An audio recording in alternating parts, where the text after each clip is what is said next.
Hello students, this is the fourth part of chapter solution. So without any further delay, let's start the video. तो इससे पिछली वाली video में हमने Henry's law के बारे में डिस्कस किया था। आज हम राउल्ट्स लॉ देखें Raoult's law for a volatile solute. तो राउल्ट्स लॉ जो है वोलेटाइल सॉल्यूट के बारे में दे रखा है। This law states that for a solution of volatile liquids, the partial pressure of each component in the solution is directly proportional to its mole fraction. मतलब कि ये जो लॉ है वो बोलता है वोलेटाइल लिक्विड वाले सॉल्यूशंस के लिए, यानी कि वो लिक्विड्स जो तेजी से रिएक्शन कर सकते हैं, ठीक है ना। The partial vapour pressure of each component in the solution, यानी कि सॉल्यूशन के अंदर हर एक कंपोनेंट का जो भी पार्शियल प्रेशर होगा वो डायरेक्टली प्रोपोर्शनल होगा उसके मोल फ्रैक्शन के। मतलब वोलेटाइल सॉल्यूशन में जहां पर जो भी कंपोनेंट होंगे सॉल्यूशन के, उन सभी कंपोनेंटों का पार्शियल प्रेशर उस सॉल्यूशन के मोल फ्रैक्शन के डायरेक्टली प्रोपोर्शनल होता है। तो इसका उन्होंने दे रखा है, जैसे कंपोनेंट फर्स्ट है तो partial pressure is directly proportional to mole fraction x1, और प्रोपोर्शनलिटी हटा के P1 नॉट x1, यानी कि P1 equal to P1 not x1। ये P1 नॉट जो है फर्स्ट कंपोनेंट की प्योर वेपर प्रेशर है, और ये पार्शियल वेपर प्रेशर है जब उस कंपोनेंट को सॉल्यूशन के अंदर मिला दिया गया। सिमिलरली कंपोनेंट सेकंड का P2 directly proportional to x2 और P2 बराबर P2 नॉट x2। तो मेरे पास में दोनों कंपोनेंटों के पार्शियल प्रेशर आ गए, एक P1 और एक P2, ठीक है। तो उस सॉल्यूशन का टोटल प्रेशर हो जाएगा P बराबर P1 प्लस P2। P1 की जगह पे आप P1 नॉट x1, P2 की जगह आप P2 नॉट x2 रखोगे। अच्छा, x1 की जगह पर हम 1 माइनस x2 रख रहे हैं, यहाँ x1 की जगह पे 1 माइनस x2, क्योंकि दोनों कंपोनेंटों के मोल फ्रैक्शन का सम 1 होता है। तो x1 की जगह पे हम 1 माइनस x2 रख सकते हैं, तो यहाँ रखा 1 माइनस x2। क्लियर है? अंदर इंटू करेंगे तो हमारे पास में P total P1 nought plus P2 minus P1 not x2 आता है। ये जो है राउल्ट्स लॉ का कह सकते हैं फॉर्मूला हो गया आपके पास में। उसके अलावा इसके जो P1 नॉट और P2 नॉट क्या है, where P1 nought and P2 nought are the vapour pressure of pure component. मैंने बोला कि प्योर कंपोनेंट का vapour pressure P1 nought P2 nought, और अगर उसे सॉल्यूशन में मिलाते हैं तो वो पार्शियल प्रेशर में कन्वर्ट हो जाता है, जो आपका P1 और P2 बोला जाएगा, ठीक है ना। If y1 and y2 are the mole fraction of component first and second, यहाँ पर y1 और y2 मोल फ्रैक्शन देखा है, जैसे x1 x2 थे उसी तरह से अगर y1 और y2 मोल फ्रैक्शन है कंपोनेंट 1 और 2 के respectively in vapour phase, then P1 equal to y1 P total. तो अगर मुझे पहले कंपोनेंट का पार्शियल वेपर प्रेशर निकालना है तो उस कंपोनेंट का मोल फ्रैक्शन और उस सॉल्यूशन के टोटल प्रेशर का इनटू करके आप निकाल सकते हो। जिस तरह से P1 equal to y1 into P total और similarly P2 equal to y2 into P total. तो इस तरह से आप जो है partial pressure of component first and partial pressure of component second आसानी से निकाल सकते हो। यानी P1 इक्वल टू आपका y1 इंटू P टोटल और P2 equal to y2 into P total, ठीक है ना। इसे नोट करें। नेक्स्ट देखते हैं। तो जो अभी हमने जो है पिछले राउल्ट्स लॉ का पूरा जो है डिस्क्रिप्शन किया था, उसमें हमने जो लास्ट में लाइन लिखी थी कि P total equal to P1 nought plus P2 nought minus P1 nought x, ठीक है ना। तो इस फॉर्मूले से हमें कुछ चीजें निकल कर आती हैं। वो क्या है? We conclude that first total vapour pressure over the solution can be related to the mole fraction of any one component. मतलब मैं किसी भी मतलब सॉल्यूशन के जो भी उसका टोटल प्रेशर होगा वो हम उसके किसी भी एक कंपोनेंट से रिलेट कर सकते हैं, उसे P1 से रिलेट कर सकते हो या फिर P2 से रिलेट कर सकते हो। दूसरी चीज, total vapour pressure over the solution varies linearly with the mole fraction of component 2, यानी कि जो भी टोटल वेपर प्रेशर होगा वो कंपोनेंट सेकंड के मोल फ्रैक्शन के लीनियरली बढ़ता या घटता है, ठीक। उसके बाद थर्ड है, depending on the vapour pressure of the pure component first and second, total vapour pressure over the solution decrease और increase with the increase of mole fraction of component first, यानी कि जो भी टोटल वेपर प्रेशर बढ़ेगा या घटेगा वो component first के मोल फ्रैक्शन के बढ़ने या घटने से रिलेट करता है। तो तीन चीजें निकल कर आती हैं कि जो इसमें फर्स्ट था वो था कि किसी भी सॉल्यूशन का टोटल वेपर प्रेशर जो है वो उस सॉल्यूशन के किसी भी कंपोनेंट के वेपर प्रेशर से रिलेट कर सकता है। सेकंड, कंपोनेंट सेकंड का मोल फ्रैक्शन के साथ में वो लीनियरली कनेक्टेड है। और थर्ड में जो भी टोटल वेपर प्रेशर घटता या बढ़ता है वो कंपोनेंट फर्स्ट के मोल फ्रैक्शन से डिपेंड करता है।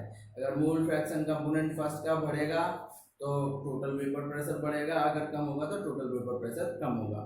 यहाँ पे फर्स्ट जो कंपोनेंट है वो एज ए सॉल्वेंट है, ठीक है ना। जो फर्स्ट कंपोनेंट है वो सॉल्वेंट है और जो सेकंड कंपोनेंट है वो सॉल्यूट दिया गया है। अच्छा, graph between vapour pressure and mole fraction of an ideal solution at constant temperature. तो अगर हम ग्राफ बनाएं वेपर प्रेशर और मोल फ्रैक्शन का किसी भी आइडियल सॉल्यूशन के लिए तो वो कुछ इस तरह से देखें जरा। ये हमारे पास में कंपोनेंट फर्स्ट है और ये कंपोनेंट सेकंड है। यहाँ कंपोनेंट फर्स्ट का मोल फ्रैक्शन 1, कंपोनेंट सेकंड का मोल फ्रैक्शन 0। तो यहाँ से हमें एक स्ट्रेट लाइन मिलती है, ये वाली दिख रही है, ठीक है ना। और ये ग्राफ जो है ये वेपर प्रेशर P1 नॉट और ये मोल फ्रैक्शन x2 का है। तो यहाँ पे इस पॉइंट पर x2 0, x1 1, इस पॉइंट पे x1 0 और x2 1। तो यहाँ से दोनों ही, एक हमारे पास में ये P2 वेपर प्रेशर और ये P1 वेपर प्रेशर, अगर इन दोनों ग्राफों को या इन दोनों लाइनों को आपस में जोड़ दें तो वो हमें टोटल वेपर प्रेशर मिलता है। तो ये ग्राफ दे रखा है मोल फ्रैक्शन और vapour pressure of ideal solution, ठीक है ना। इसे नोट करें। नेक्स्ट देखते हैं। उसके बाद में नेक्स्ट टॉपिक आता है Raoult's law, a special case of Henry's law. यानी कि राउल्ट्स लॉ एक स्पेशल केस होता है हेनरी लॉ का। उसके according we know that according to Raoult's law P1 equal to x1 P1 naught, यानी कि वहां पर किसी भी कंपोनेंट का पार्शियल वेपर प्रेशर उसके मोल फ्रैक्शन के डायरेक्टली प्रोपोर्शनल होता है, ठीक है ना। और यहाँ पर according to Henry's law P equal to KH into X. इन दोनों में अगर कंपेयर करें, दोनों इक्वेशनों में कंपेयर करें तो P है हमारे पास में, मोल भी है, केवल ये अलग है। यानी कि यहाँ पर Henry constant equal to pure state of vapor pressure of any component of the solution. So PKH equal to P1 naught. Thus Raoult's law become a special case of Henry's law in which KH become equal to P1 naught. यानी कि Raoult's law एक special case बन जाएगा या equal हो जाएगा Henry law के जब KH या Henry constant pure vapour pressure of any component of the solution के इक्वल हो जाए, ठीक है ना। नोट करें इसे। उसके बाद नेक्स्ट टॉपिक आता है हमारा ideal and non ideal solutions. तो आइडियल सॉल्यूशंस क्या होते हैं? A solution is said to be ideal solution if it obey Raoult's law over entire range of concentration. यानी कि वो सॉल्यूशन आइडियल सॉल्यूशन बोला जाता है जो कि कंसंट्रेशन की एक पूरी रेंज में राउल्ट्स लॉ को फॉलो करे। मतलब उसकी एंथैल्पी ऑफ मिक्सचर 0 होनी चाहिए, change of enthalpy of mixture 0 होनी चाहिए, change of volume of mixture वो भी 0 होना चाहिए, और if A B interaction are nearly equal to A और बी बी इंटरेक्शन, यानी कि ए और बी के बीच में जो भी इंटरेक्शन है वो लगभग उतना ही होना चाहिए जो कंपोनेंट ए और कंपोनेंट बीच के बीच में था, ठीक है ना।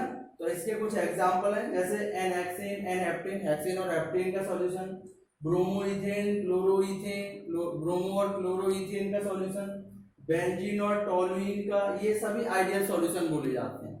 उसके बाद non ideal solution, a solution is said to be non ideal if it does not obey Raoult's law over entire range of concentration, यानी कि जो राउल्ट्स लॉ को फॉलो न करे एंटायर रेंज ऑफ कंसंट्रेशन में, उसे तो हम बोलते हैं नॉन आइडियल सॉल्यूशन, और जो राउल्ट्स लॉ को फॉलो करे एंटायर रेंज ऑफ कंसंट्रेशन में, उसे हम बोलते हैं आइडियल सॉल्यूशन। इसमें भी वही है कि अगर change of mixture of enthalpy is not equal to zero और change of volume of mixture is not equal to zero, वहां जीरो होने चाहिए, यहाँ पर जीरो नहीं होते, तो ये नॉन आइडियल सॉल्यूशन है। नॉन आइडियल सॉल्यूशन भी दो तरह के होते हैं, इसे नोट करें, उसके बाद आगे देखते हैं।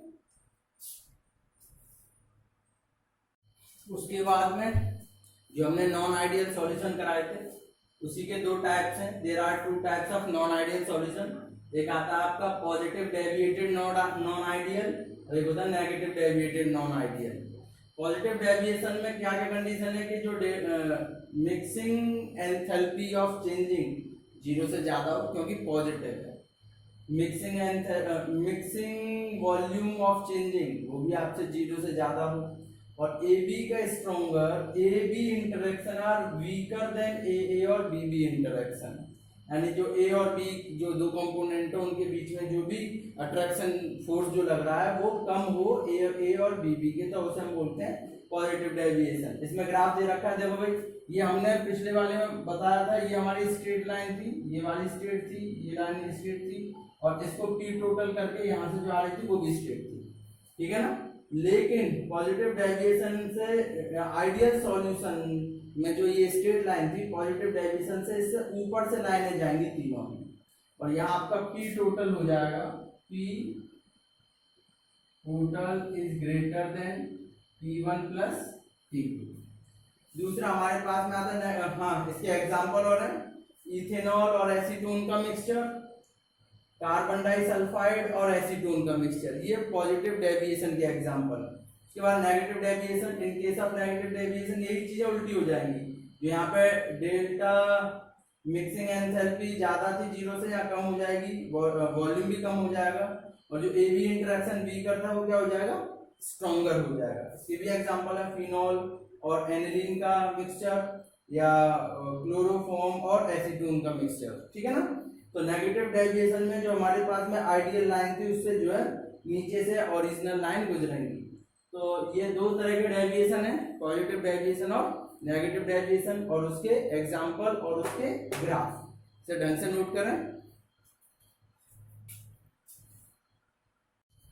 उसके बाद नेक्स्ट टॉपिक आता है एजियोट्रॉप्स। एजियोट्रॉप्स क्या है, अब बाइनरी मिक्सचर, बाइनरी मतलब जिसमें दो कंपोनेंट हो, एक सॉल्यूट और एक सॉल्वेंट हो। अब binary mixture that have the same composition in liquid and vapour phase and boil at constant temperature like pure liquid are called azeotropes और एजियोट्रॉपिक मिक्सचर, यानी कि वो बाइनरी मिक्सचर जिसके कंपोनेंटों को आपस में मिला के जब बॉयल किया जाए तो उनका बॉइलिंग पॉइंट लगभग उतना ही हो जितना कि उसके कंपोनेंटों का है, लगभग बराबर सा हो, ठीक है ना। तो a binary mixture that have the same composition in liquid and vapour phase and boil at constant temperature like pure liquid are called azeotropes और azeotropic mixture. The solution which show large negative deviation, यानी वो solution जो large negative deviation दिखाता है from Raoult's law के according form maximum boiling azeotropes, यानी कि जिसमें लार्ज नेगेटिव डेविएशन होगा वो मैक्सिमम बॉइलिंग एजियोट्रॉप्स बोला जाता है। फॉर एग्जांपल नाइट्रिक एसिड और वाटर का मिक्सचर। उसके अलावा and the solution which show large positive deviation from Raoult's law form minimum boiling azeotropes, यानी कि जिसका नेगेटिव डेविएशन है वो मैक्सिमम बॉइलिंग एजियोट्रॉप्स बनाता है, और जिसका पॉजिटिव डेविएशन है वो मिनिमम बॉइलिंग एजियोट्रॉप्स बनाता है। फॉर एग्जांपल इथाइल अल्कोहल और वाटर मिक्सचर, यहाँ पे इथाइल अल्कोहल वाटर मिक्सचर जो है मिनिमम बॉइलिंग एजियोट्रॉप्स बनाता है। तो इस तरह से जो है आज हमने ideal solution, non ideal solution, azeotropes, उनके ग्राफ, राउल्ट्स लॉ और राउल्ट्स लॉ और हेनरी लॉ के बीच में कनेक्शन, इतना सब कुछ जो है हमने आज इस वीडियो में किया। नेक्स्ट वीडियो में इससे आगे के बारे में डिस्कस करेंगे।